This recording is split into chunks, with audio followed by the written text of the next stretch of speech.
morning. Welcome to the Wendy's Company Earnings Results Conference Call. All lines have been placed on mute to prevent any background noise. After the speaker's remarks, there will be a question and answer session. If you would like to ask a question during this time, simply press star followed by the number 1 on your telephone keypad. If you would like to withdraw your question, press star followed by the number 2. Thank you. Kelsey Freed, Director of Investor Relations, you may begin your conference. Thank you, and good morning, everyone. Today's conference call and webcast includes a PowerPoint presentation, which is available on our Investor Relations website, irwendys.com. Before we begin, please take note of the Safe Harbor statement that appears at the end of our earnings release. This disclosure reminds investors that certain information we may discuss today is forward-looking. Various factors could affect our results and cause those results to differ materially from the projections set forth in our forward-looking statements. Also, some of today's comments will reference non-GAAP financial measures. Investors should refer to our reconciliations of non-GAAP financial measures to the most directly comparable GAAP measure at the end of this presentation or in our earnings release. On our conference call today, our President and Chief Executive Officer, Kirk Tanner, and our Chief Financial Officer, Gunther Plush, will give a business update, review our fourth quarter and full year 2023 results, and share our 2024 financial outlook. From there, we will open up the line for questions. And with that, I'll hand things over to Kirk. Thanks, Kelsey, and good morning, everyone. Before we get started today, I wanted to share how fired up I am about the opportunity to join the Wendy's team and lead this iconic brand. I've been a Wendy's fan my whole life, and what drove me to make this move was not just the amazing brand heritage, but the incredible potential I see in this business. I am confident that you will be just as energized about our future as I am after hearing our plans to drive profitable growth. Throughout my career, I have taken a customer-centric mindset coupled with strong operational execution to guide growth and deliver on strategic objectives. I feel strongly that my experience and leadership philosophy will support our success, and I am excited to bring this perspective to Wendy's at such a pivotal time for the brand and industry. In my first 9 days, I've had the opportunity to meet with many members of the team and some of our passionate franchisees. I look forward to spending more time with others across the Wendy's system and our investment community in the coming weeks. When I look at Wendy's, I see the highest quality food in the QSR industry, which has built a very strong foundation of sales and profit alongside a very healthy balance sheet. This foundation will serve as a springboard to drive what matters most, accelerated sales and unit growth so the brand can reach its full potential. Our commitment to growth has never been stronger, and I believe that our strategic focus on driving global same-restaurant sales momentum, accelerating our digital business, and expanding our footprint are the keys to unlocking our next chapter and becoming an even more formidable global competitor. Today, you'll hear our plans to invest behind these pillars to build a growth engine that drives an acceleration in sales growth, footprint expansion, and margin enhancement to level up the Wendy's brand for years to come. Before we dive into our profitable growth strategies, I'd like to take a moment to recognize the team's accomplishments last year. We delivered strong 2023 results, driving sales and profit growth as we made continued progress on our strategic growth pillars. This marks our 13th consecutive year of global same-restaurant sales growth, which highlights our consistent execution and dedication to growing the Wendy's brand. Our international business achieved 8.1% same-restaurant sales growth in 2023, laddering up to 20.5% on a 2-year basis and extending to 11 consecutive quarters of double-digit 2-year same-restaurant sales growth. This success supported a record number of international new restaurants opening in 2023 and is a key enabler of our international expansion in the coming years. Our U.S. business reached 3.7% same-restaurant sales growth in 2023, resulting in 7.6% on a 2-year basis. This growth allowed us to maintain our dollar and traffic share within the QSR burger category each quarter of 2023. We delivered meaningful year-over-year digital sales growth every quarter, growing nearly 30% across the full year to almost $2 billion, which was well ahead of our original expectations. We reached a record high 14.5% global digital sales mix in the fourth quarter, supported by strength across all channels as we built more personalized relationships with our loyalty members and continued to provide great in-restaurant experiences. Our sales expansion and lower commodity inflation supported a 100 basis point year-over-year increase in U.S. company-operated restaurant margin to 15.3%. This return to pre-COVID margin sets the stage for even further improvement in profitability moving forward. We closed the year strong from a restaurant development perspective, bringing our full-year openings to 248. On a net basis, we achieved our goal of 2% net unit growth, with 75% of that growth in international markets. Finally, we remained disciplined in our capital allocation policy, including 100% increase in our dividend rate and returned nearly $400 million to shareholders in 2023. All of this momentum sets a strong foundation for our growth in the coming years. I will now turn it over to GP to share our fourth quarter and full-year financial results. Thanks, Kirk. We are pleased to deliver another quarter of sales and adjusted EBITDA growth to close 2023. In the fourth quarter, our global system-wide sales grew over 3%, supported by continued global same-restaurant sales growth and the benefit of our global net unit growth. Our U.S. company-operated restaurant margin of 13.5% contracted versus the prior year, primarily due to a quarter-over-quarter acceleration in commodity inflation to mid-single digits, customer count declines, and labor inflation of almost 4%.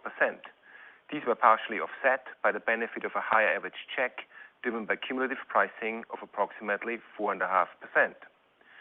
G&A decreased approximately 4%, primarily driven by a decrease in employee compensation and benefits. Adjusted EBITDA increased 2.5% to approximately $127 million, resulting primarily from higher franchise royalty revenue, a decrease in the company's incremental investment in breakfast advertising, and lower G&A expense. These were partially offset by a decrease in U.S. company-operated restaurant margin and higher franchise support and other costs. Adjusted EPS came in at 21 cents, with the decrease versus prior year driven by higher amortization of cloud computing arrangement cost and a higher tax rate. These were partially offset by an increase in adjusted EBITDA. Across full year of 2023, our strategic plans and strong execution drove compelling financial performance.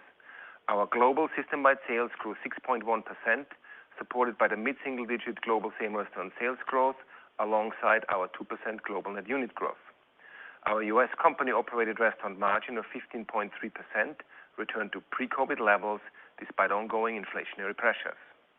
Adjusted EBITDA increased over 7.5% to approximately $536 million, while adjusted EPS increased almost 13% to 97 cents.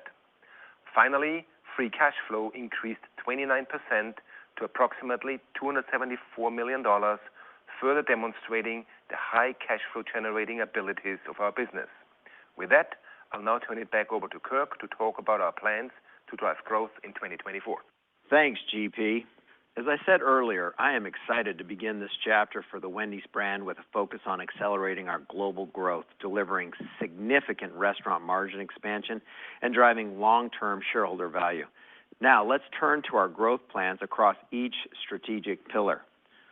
The breakfast day part is one of the most compelling levers when considering sales growth and margin acceleration opportunities.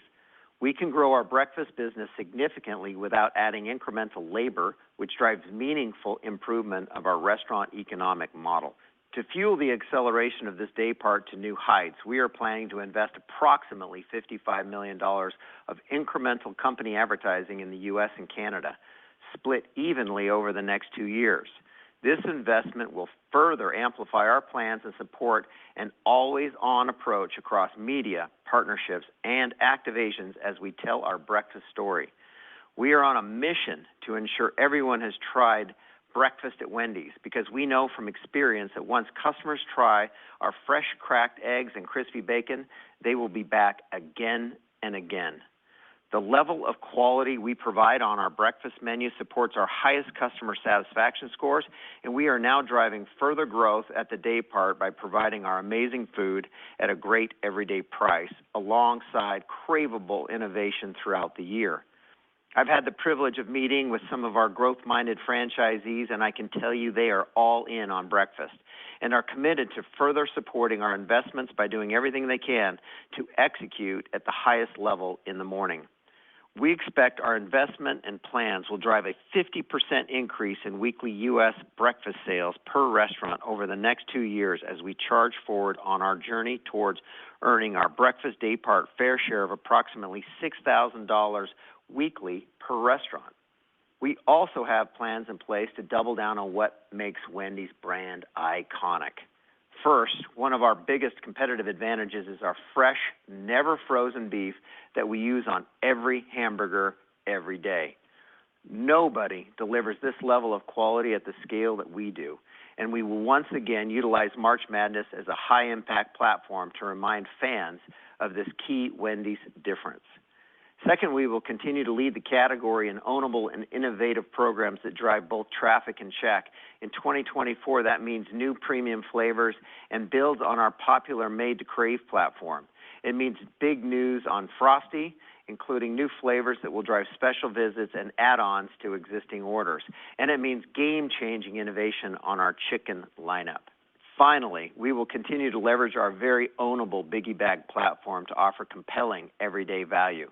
Importantly, we will always do this the Wendy's way, which means never compromising on quality. This platform drove success in 2023 with our customer ratings on value and quality trending better than competitors, positioning us to win visits in 2024. Critically important, we will execute with excellence in our more than 7,000 global restaurants.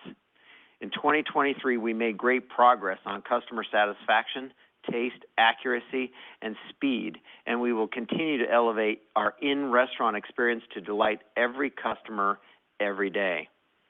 In total, we now expect our plans and investments will drive global same-restaurant sales growth of 3 to 4% in 2024, an increase versus our previous long-term expectation of low single digits, and we expect to build on this momentum moving forward. Now, let's turn to our plans to accelerate our digital business. We've made a ton of progress on our digital journey as we've grown digital sales from under $250 million in 2019 to almost $2 billion in 2023. We are clearly seeing the benefits of the higher frequency and checks that digital drives. We also know there's a massive opportunity to further unlock digital sales growth and benefit even more from the margin expansion these channels can generate. To drive digital's new phase of growth, we are planning to invest approximately $15 million, primarily in 2024, to further enhance our mobile app experience and step change our loyalty capabilities. The enhancement to our mobile app will allow us to consistently deliver a seamless experience for our customers, enabling them to access Wendy's anytime, anywhere. We also implemented a new customer data platform in Q4 and are evolving our loyalty platform alongside best-in-class third-party partners. These initiatives will unlock our ability to act on customer data through segmentation and machine learning, driving a meaningful increase in personalization for our loyalty members. I am excited about our new capabilities in our digital toolbox, but what really drives our confidence in accelerating digital is the way we're bringing the entire experience together in a uniquely Wendy's way. We started our journey by forging a data-centric infrastructure and building out a top talent team. That foundation allows us to gain the maximum benefit from these new platforms, including increased digital engagement, frequency, and lifetime spend. We have the right people, systems, and plans in place to fuel the next phase of digital growth, and now expect global digital sales will reach over $2 billion in 2024, a full year earlier than planned. We are always focused on improving the customer and crew experience, and in that spirit, we are leveraging technology in our restaurants even more. We are planning to invest approximately $20 million to roll out digital menu boards to all U.S. company-operated restaurants by the end of 2025 and approximately $10 million over the next 2 years to support digital menu board enhancements for the global system. We expect our digital menu boards will drive immediate benefits to order accuracy, improved crew experience, and sales growth from upselling and consistent merchandising execution. Beginning as early as 2025, we will begin testing more enhanced features like dynamic pricing and day-part offerings, along with AI-enabled menu changes and suggestive selling. As we continue to show the benefit of this technology in our company-operated restaurants, franchisee interest in digital menu boards should increase, further supporting sales and profit growth across the system. We will continue setting the pace in generative AI and now have rolled out Wendy's Fresh AI in several restaurants where we see ongoing improvement in speed and accuracy. This technology also plays a key role on our restaurant team, enabling the crew to focus on what matters, preparing fresh, high-quality Wendy's favorites and building customer relationships to bring them back time and again. We will do everything we can to ensure this new technology is delighting our customers and crew while enhancing our restaurant economic model along the way. The incremental sales growth we expect to deliver behind our investment in breakfast, digital, and technology will drive meaningful sales leverage in our restaurants. These initiatives are highly incremental and margin accretive to the overall business, driving further benefit to restaurant margin. These growth drivers, alongside our continued focus on supporting the restaurant economic model through cost management and strategic pricing, are driving an acceleration in our U.S. company-operated restaurant margin outlook to 16 to 17% in 2024. And our plans perfectly position us to continue driving meaningful margin expansion into the future. The top 25% of our company-operated footprint already achieve over 20% restaurant margin, so we know significant growth is achievable. We are now creating the foundation for all restaurants to reach towards the top performance tier. We are committed to working with our franchisees to support margin expansion across our system.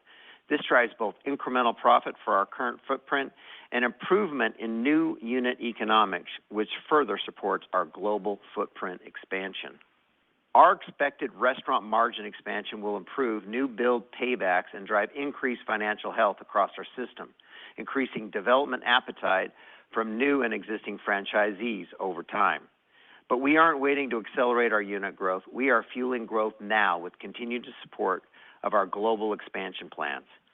Our popular build-to-suit funds continue to drive unit growth, and we expect to add incremental funding to the program over time to drive even more new restaurants. Additionally, as our restaurant economic model becomes even more compelling, we will lead by example and continue to expand our company-operated footprint in the U.S. and U.K. These initiatives build on our groundbreaker and pacesetter development incentive programs and our increased franchise recruiting efforts, which have resulted in hundreds of new restaurant commitments and 70 approved new franchisees across the last 2 years. These plans support our goal of driving global net unit growth of north of 2% in 2024 and further acceleration to 3 to 4% in 2025.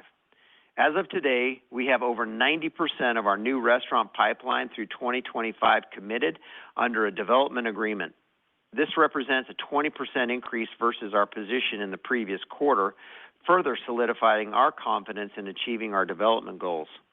Now I'll turn it back to GP to walk through our financial outlook. Thanks, Kirk. Our 2024 financial outlook, which replaces our previous long-term outlook, reflects the strong foundation we are building as we enter our next chapter. We expect to deliver significant sales growth of 5 to 6% this year, driven by global same-restaurant sales growth of 3 to 4% and global net unit growth north of 2%. This sales growth flows through the P&L, benefiting royalties and our company-operated restaurant EBITDA and driving our 2024 adjusted EBITDA outlook of approximately $535 to $545 million, flat to slightly up versus the prior year, as we are making significant incremental investments across the business. We are expecting U.S. company-operated restaurant margin expansion of approximately 100 basis points to 16 to 17%. This is supported by our sales growth, including cumulative pricing in the low single digits and flat commodity inflation. We expect labor inflation will hold relatively steady versus the prior year at 3 to 5%. Please note that we expect our startup investments and ongoing inflationary pressures in the UK market will represent a headwind of approximately 50 basis points to global company-operated restaurant margin. We anticipate that the increases in royalty and restaurant EBITDA will be partially offset by our investment in U.S. and Canadian breakfast advertising, an increase in G&A to $265 to $275 million, and a decrease in net franchise fees to $15 to $20 million. The expected G&A increase is driven by investments to hire and support top talent to drive our growth plans. These increases are partially offset by lower expected professional fees. We expect free cash flow to grow to approximately $280 to $290 million this year.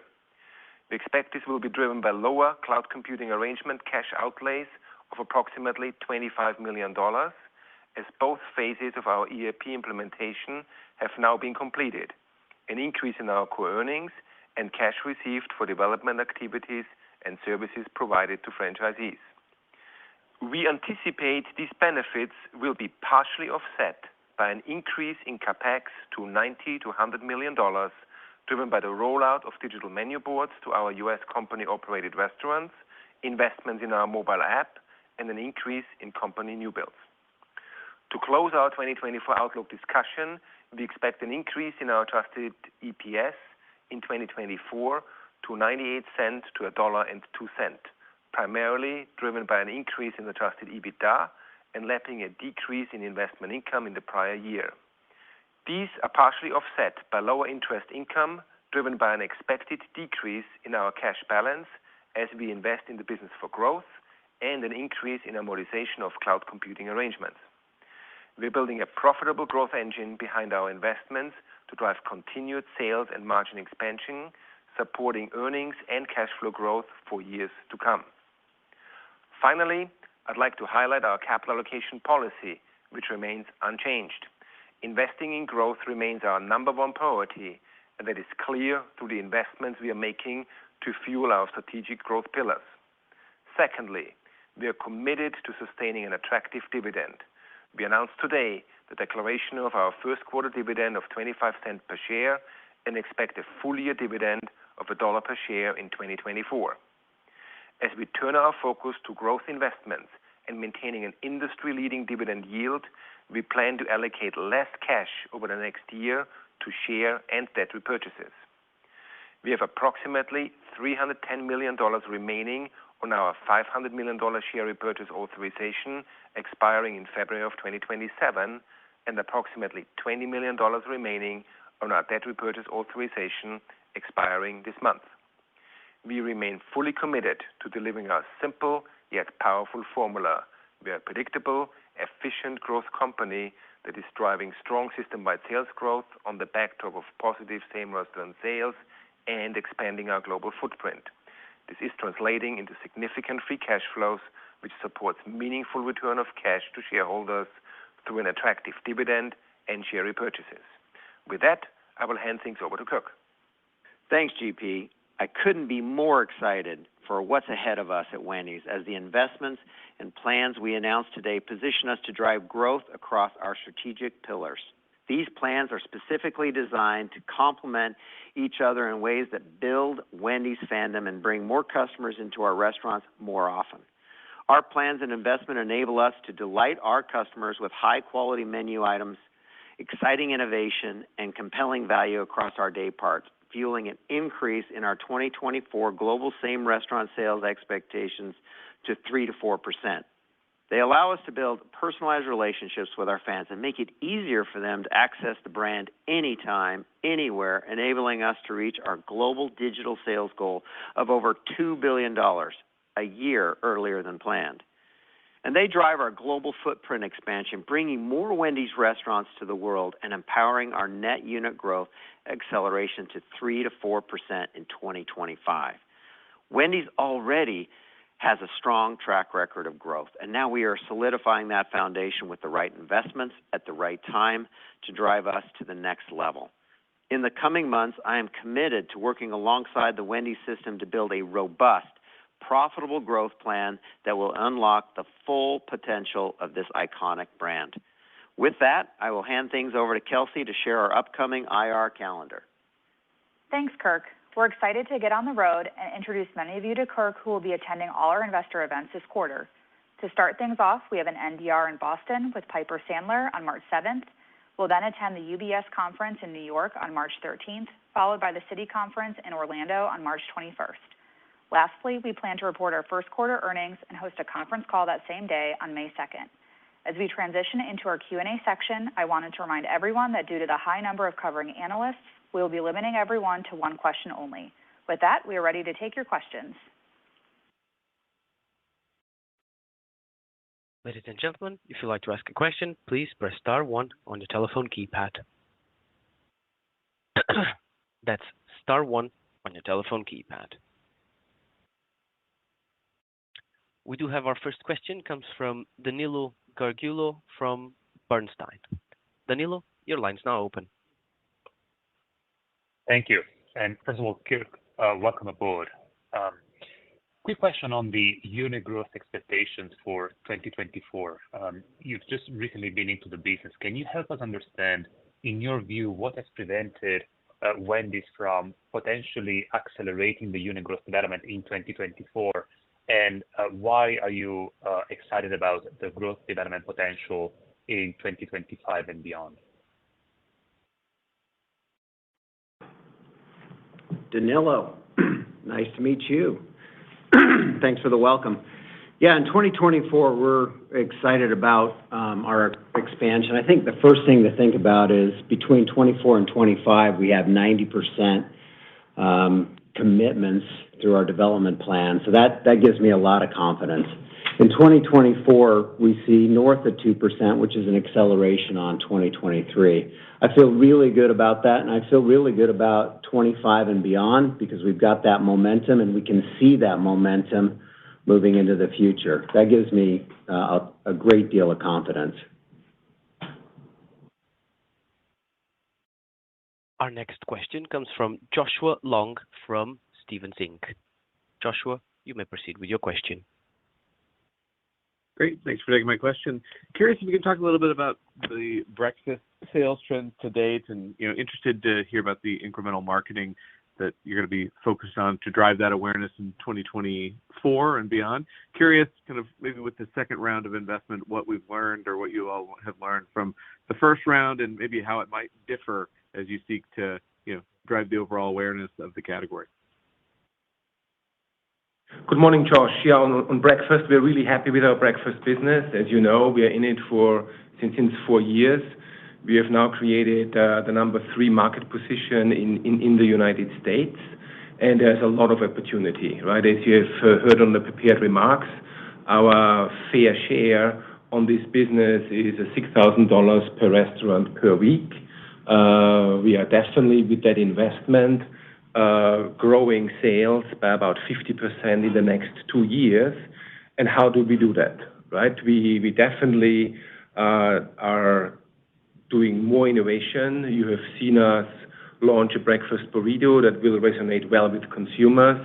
We are also leveraging the Cinnabon brand to launch Cinnabon Pull-Aparts to, again, fulfill an unmet need. That will drive trial and repeat, and will drive the breakfast business further. Secondly, I would say is we have definitely learned that kind of everyday value is really important. So you have seen us in the second half of last year do 2 for $3 meal bundle on breakfast. The consumer has learned now that they are here to stay. So whenever they choose us in the morning day part, they will find great value, and obviously they find the best breakfast food in the category. I would also say is our franchise community is super excited about the breakfast investments that we are making. So they are all in, as you have heard, right? Kirk went and talked to a lot of franchisees, and they are excited to support the investment and continue to support and drive the breakfast business for us.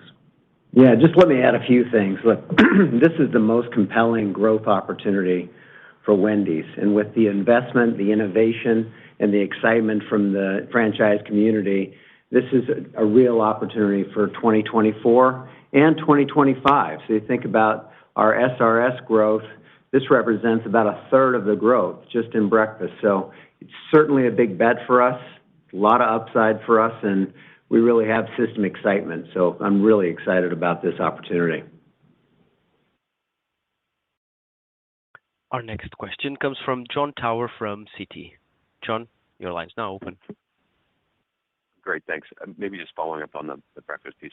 Why, just curious, why breakfast, and what are you thinking about for the rest of the day parts? Are there any shifts in incremental spending regarding, lunch and dinner? And can you give us maybe some context on how breakfast performed in, third and fourth quarter of 24?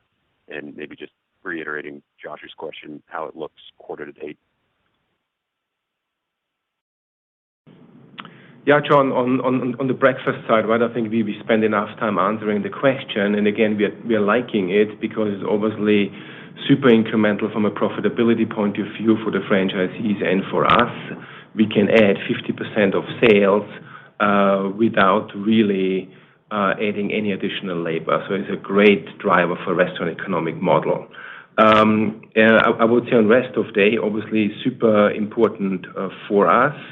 We are definitely going to double down on everything that makes this brand iconic, right? Fresh, never frozen beef every day, the whole lineup. Nobody can do that on the same scale as we. We're going to drive innovation. You're going to see news on Made to Crave. You will see news on Frosty Flavors, and you will see innovation on the chicken lineup. I also would say value important, right? The consumer is under pressure, and our very ownable Biggie Bag is driving restaurant economic model for us and is meeting the needs of those consumers that are looking for a deal. And last but not least, execution in the restaurants. We've made great progress in quarter four. We got faster, customer satisfaction, accuracy all went better, and it's obviously a huge focus for us. Kirk, anything else you want to add? Yeah, I think we've talked about the upside potential and the profitability upside for breakfast for sure. I would just add, we'll use some of our platforms like March Madness to talk about our fresh, never frozen hamburgers, which are truly, I think, the best in the industry at the scale that we can provide. So we will certainly celebrate what we're famous for. But again, very excited about breakfast. Again, that's not the only thing we'll be talking about, but that's certainly one of the most important growth drivers for 2024 and 2025. Yeah, John, I just realized I didn't answer your question in terms of sales trends beginning of the first quarter. As you know, we don't give this out, but I can give you a little bit of color. As you have heard, we are increasing the SRS guidance with this outlook to 3 to 4%. The previous guidance was low single digit. So there's definitely an acceleration behind the investments. Can definitely say from a shape point of view, I can say quarter one will be slightly lower, and then quarter two and quarter three will be kind of steady and a little bit higher than the fiscal year guidance. You might ask then the question, so why are we saying quarter one is a little bit lower? A couple of things. First of all, definitely difficult comparisons. In the first quarter of last year, our global SRS growth was 8%. And clearly, weather conditions in the United States didn't help. I can also offer that we have seen the sales momentum accelerate in recent weeks. And with all of that, we are confident with the sales guidance we have given out. Our next question comes from Brian Bittner from Oppenheimer. Brian, your line's now open. Thanks. Good morning. GP, I just want to follow up on that. The system sales guidance for 24 does assume the 3 to 4% comps. And I do just want to understand the confidence in setting what does seem to be a high bar. I understand there's investments coming to drive growth, but you guys just did 1% comps in 4Q.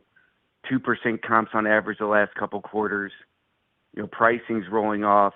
So maybe help us understand why the same-store sales assumption for 24 is not a range that maybe reflects a bit more conservatism and maybe gives you a chance to maybe underpromise and overdeliver on the same-store sales, and why come out of the gate with what seems to be a pretty bold 3 to 4% target for comps. Yeah, Brian, good morning. The reason why we increased the guidance is we've put more money behind to drive that growth. That was not contemplated, obviously, in the previous guidance. So it's kind of the main reason. As we obviously thought about this guidance and looked at our plans, we feel really good about them. What are the underlying assumptions to break it down a little bit? We definitely expect that the hamburger category will be slightly positive in traffic next year. That's our assessment. That's also the assessment of market research company that we are looking advice for. And if you look at on US SRS, we are definitely expecting low single-digit traffic growth. Again, we are building frequency, right? We're building frequency in breakfast. We're building frequency in digital to drive traffic for us. We expect low single-digit prices. Your observation is correct. We have a carryover price of about 2%. We have a small price increase set up for the middle of the year, so that makes it about low single-digit. And we expect the mix to be about flat. So that's the story. We obviously haven't given you all the details on all our commercial plans. We're highlighting breakfast. But again, rest of day is obviously a huge portion. We have a lot of exciting news and approaches for our consumer that makes us confident that that guidance is very realistic. Our next question comes from Dennis Geiger from UBS. Dennis, your line's now open. Great. Thanks, and Kirk, congratulations. Wondering if you guys could talk a little bit more about your customer, whether you're seeing anything as far as customer behaviors or spending patterns changing. I think, GP, you just mentioned a little bit around the consumer pressure, and I think you talked about value within that context. So, curious if anything more to expand also on the brand's value offering, anything on maybe value perception scores, and maybe at a high level, just value plans for the year, if there's a way to kind of frame that up for us. Thank you. Good morning, Dennis. Let me start with the answer, and then we'll have Kirk chip in if I forget anything. So you're right? The consumer is definitely under pressure, continues to be under pressure. The trend that the lower income consumer, which we define as somebody with a household income of less than $75,000, traffic is down with them. Our share is unchanged, so we are not losing there. Same thing on the higher household income consumer. Traffic there is up, and again, our share is unchanged. That's my overall in the quarter. Our dollar and traffic share was unchanged. So value is going to be important. I think our barbell strategy of offering a biggie bag up to what I would call super premium with Made to Crave, I think is definitely helping all our consumer bases. The high-income consumer is probably tending more to the higher-priced items in the menu, and vice versa. So that's kind of the consumer dynamics. If you look at the history of the category, you definitely find that net disposable income and miles driven are pretty big correlators. And the expectation is clearly that net disposable income should go slightly up sequentially, right? Why do we believe this? Economy is doing pretty well. We are basically in full employment. Grocery inflation is coming down, so quarter versus quarter, that the consumer should start to see net disposable income coming up slightly, feel a little bit richer, and feel a little bit like, yeah, you know what, I can treat myself and come a little bit more often into the restaurant. Fuel costs came down a little bit, so driving around mobility has come a little bit better. So all of that explains a little bit our position on the category should do a little bit better, and we would absolutely expect that we would perform at least in line with the category. Yeah, look, I would just add in my early days here. I'm seeing the Biggie Bag, looking at consumer trends and consumer feedback. Consumers love Biggie, and that is a real platform we'll continue to build on. Value is going to be incredibly important. It also gives me the confidence of why we're building this digital capability so that we can give personalized value. We can also create that loyalty and have more momentum and loyalty. So digital is another avenue for us to drive value and the quality that we have at Wendy's. Our next question comes from Chris O'Cull from Stifel. Chris, your line's now open. Thanks. Hi, Kirk. Welcome to the call. Thanks for the information about the plans for 24, but I would like to hear your thoughts about the company's longer-term strategic priorities, or at least if the company is going through a process to kind of evaluate whether the right long-term growth priorities are in place. And what I mean by this, for example, are things like whether the company should be focused on international development outside of North America is the right strategy, or whether it should maybe consider franchising multiple domestic brands. I'd love your thoughts on that. Chris, yeah, good to meet you. Yeah, one of the things that attracted me to Wendy's was certainly the potential for profitable growth and the expansion opportunities that we have. I mentioned earlier that 90% of our development we can see full line of sight of through 25. One of the big growth opportunities certainly is both domestic and international expansion. We have a brand that certainly travels outside the U.S. and has the capability to provide great value and profitability and returns to franchisees. So we've recently brought on another 70 franchisees and approved another, a group of franchisees to drive that development. We're looking at international development as a real opportunity. We will build, we'll put a flag in several different countries that we can build brand awareness, drive profitable growth. Yeah, that is, I got to tell you, that is one of the things that excited me the most about joining Wendy's. That is, in addition to driving SRS growth and our digital platform, unit growth, both domestically and internationally, is, the clear priority for us. Our next question comes from Eric Gonzalez from KeyBank. Eric, your line's now open. Hey, thanks for the question and welcome, Kirk. My question's about the late night day part. I don't think we really talked about it that much on the prepared remarks, so maybe you can discuss how that performed during the fourth quarter and whether you continue to view that as a growth driver in 24. Good morning, Eric. Yeah, really happy with the late night day part. We grew in the fourth quarter about mid-teens year over year, so that was really a nice sales driver for us in 2023. As you know, right, we've managed now to get really good support from franchisees on that initiative. About 90% of our our restaurants are open to midnight or even a little bit later. We love that business. It has higher average check. It's really good for the delivery business. So we like all of that. I would, however, say is that's in the base. I think it's going to be a valuable sales layer going forward, but I would not expect the outsized, high teen growth rate that we have seen in 23 to repeat itself in 2024.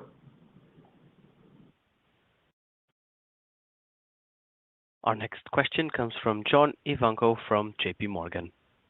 John, your line's now open. Yes, hi, thank you. Hi, Kirk, how are you? So the question, and I have two if you don't mind, the question on international, and especially, the idea of, putting a flag in, certain international markets, to drive opportunity. In some cases, UK specifically, it's a mature market. There's, a number of competitors that have a lot of scale in that market. You are, very new, relatively new and, very subscale in that market. So, maybe applying some of your PepsiCo type of experience, how can Wendy's come in and break in a mature market where scale has already been established by some very long-term competitors? Just kind of give us that path to success, if you don't mind. Yeah, well, I think you're onto something here, especially with the UK. One thing that I love about what we have is we have this quality differentiation that really plays in that market. We've seen real momentum in the UK, and that's enough. We have enough evidence with winning over customers with our quality, which is very differentiated, which is meaningful for the UK consumer. We've seen the growth, and we will continue to build in that market along with other markets. But in that example, we have enough momentum, enough evidence where we have brand love, brand awareness. And those are the things you think about when you're building a market is, wow, the awareness, what you're famous for, differentiation, and we have momentum. So I feel really good about, where we're going internationally. And to your example, the UK is a very strong market and has tons of potential for the future. And John, I also wanted to add that also our franchisees are super excited, right? We have 10 franchise restaurants in the United Kingdom, plus 14 REEF units and 12 company units. And the initial results that our UK franchisees saw excited them so much that actually early they increased their development commitments and said, look, there's something there. This resonates with the UK consumers. We are so confident that we want to sign additional commitments to help you grow the market. So I think it's another good data point to think about that we probably got the entry into the UK right. It's a springboard for us into Europe, and we think the investment is going to pay out nicely for us and for our shareholders. Our next question comes from Andrew Strelzik from BMO. Andrew, your line's now open. Great, thank you, and good morning.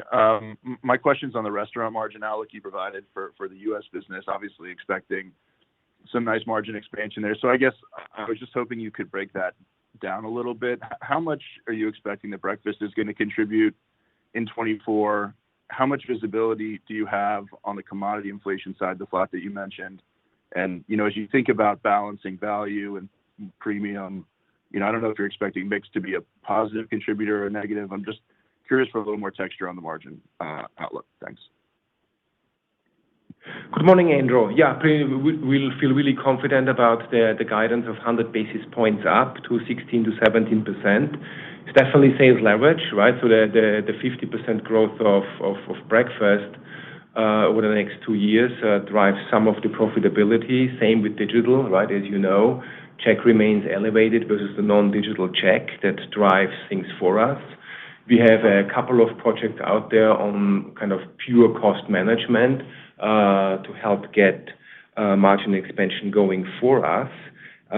Pricing, right? I talked about low single-digit pricing in the context of an expectation that commodities is going to be flat for us in 2024 and labor inflation in line with history about 3 to 5%. A little bit of color on the commodity front. We definitely expect chicken to be deflationary for us, beef and fries inflationary. All of that balances out to flat. From a visibility point of view, about 75% of our commodity pricing is locked down. The remaining 25%, as you know, a decent amount of that is beef. As you know, we cannot lock that down throughout the year. So that's kind of the color on restaurant margin for you. Our next question comes from Chris Carril from RBC Capital Markets. Chris, your line's now open. Hi, thanks. Good morning. So, GP, I believe you mentioned an increase in company new builds. So can you expand maybe a bit more on that, what the plan is there, both near term and long term? Just maybe touching on the impact of franchise mix, whether you plan to refranchise those new builds over time, just any further detail on the company-owned strategy. Thank you.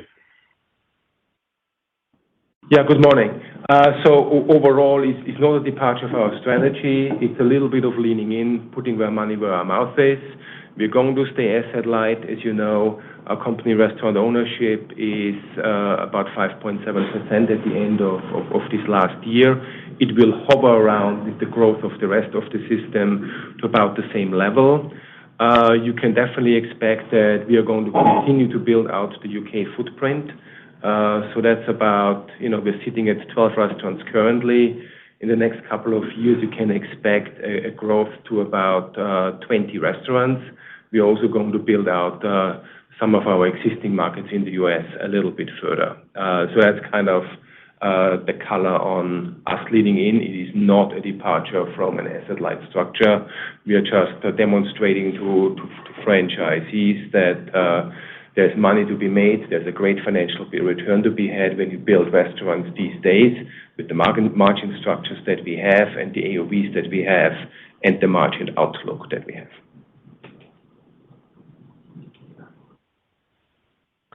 Our next question comes from Sara Senatore from Bank of America. Sarah, your line's now open. Great. Thank you very much. Just wanted a follow-up question on the competitive environment. I know, third quarter you exited, I think, with positive traffic. You talked about fourth quarter, you kind of maintained your share and, but traffic, I think, dipped negative. So could you just maybe talk about how much of that was the market versus maybe, your menu news or marketing? And as you think about getting to positive traffic in the year ahead, with not to belabor this, but maybe if you could press on some of the levers. Is it just the marketing dollars, or are you expecting perhaps some improvement in the operating or competitive environment too? Good morning, Sarah. Yeah, to comment on the quarter four, I would say is really the category. The category was relatively soft. We performed in line with the category. I think we had a pretty decent program out there in quarter four. We pushed breakfast a little bit with the English muffin and obviously starting to instill the expectation with consumers on a 2 for $3 meal deal that is representing great value. So I would say the category in the fourth quarter was probably a little bit softer than we thought. We stayed obviously within the sales guidance that we had given of 6 to 7%, but we ended on a slightly lower side, but didn't obviously miss it. And again, we're encouraged about the programming for next year. Breakfast is important, and that's not the only thing we are doing. There is a decent amount of innovation across all our main product lines on the rest of day that are going to fuel the business on the digital side and together with the breakfast business. That's kind of enough color I can give on that one. All right. Thank you, Sarah. That was our last question of the call. Thank you, Kirk and GP, and thank you everyone for participating this morning. We would look forward to speaking with you again on our first quarter call in May. Have a great day. You may now disconnect.